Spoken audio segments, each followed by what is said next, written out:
Since Israel's ground offensive of Gaza, just how much of Hamas's capabilities are left? The IDF claims to have killed a total of 13,000 Hamas fighters.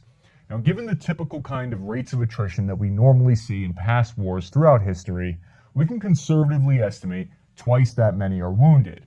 And this actually lines up with what the IDF reports, roughly 10,000 enemy wounded and 2,300 captured. Israel claims to have dismantled 20 of the 24 battalions.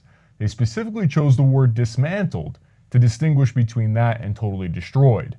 Now, dismantled means there's maybe a few thousand fighters left throughout Gaza, but they're only capable of carrying out limited attacks. This would indicate that they've killed, wounded, or captured about 26,000 fighters. By the IDF's own estimation, Hamas's strength was at 30,000 fighters before the start of the war. Now, the IDF claims that the final 6,000 to 8,000 Hamas fighters are split between the remaining 4 battalions in Rafah, which is in the southern part of Gaza, where a little over 1 million people are residing now. Israel states that the most wanted members of Hamas, as well as over 100 hostages, are located here in this tunnel network. This would mean that the total strength of Hamas was likely closer to 40,000 if we accept that their numbers are accurate. Now, what's the evidence to support those numbers?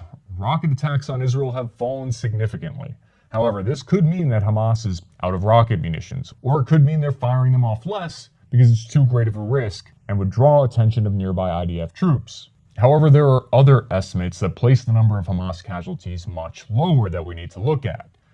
These suggest that the fighters are simply waiting it out in the tunnels until the IDF leaves Gaza. Support for this comes from the Democrat U.S. Senator Mark Warren. He's chairman of the Senate Intelligence Committee. This means he's been read in on top secret U.S. intelligence on the matter.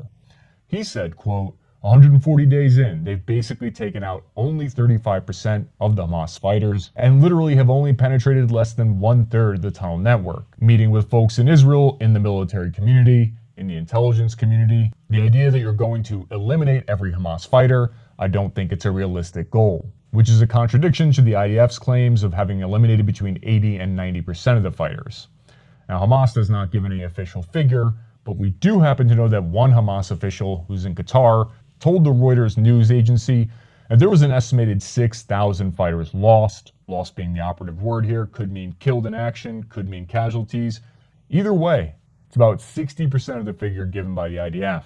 Another source that supports this theory comes from the United States 2024 Annual Threat Assessment. You can check, it's linked in the pinned comment. On page 25 of the PDF document, they state, Israel probably will face lingering armed resistance from Hamas for years to come, and the military will struggle to neutralize Hamas underground infrastructure, which allows insurgents to hide, regain strength, and surprise Israeli forces.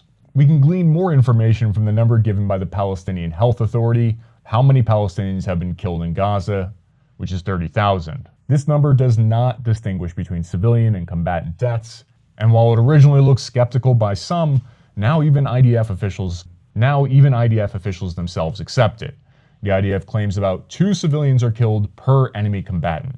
So if they claim to have killed 13,000 fighters by their own estimates, that death toll would roughly line up.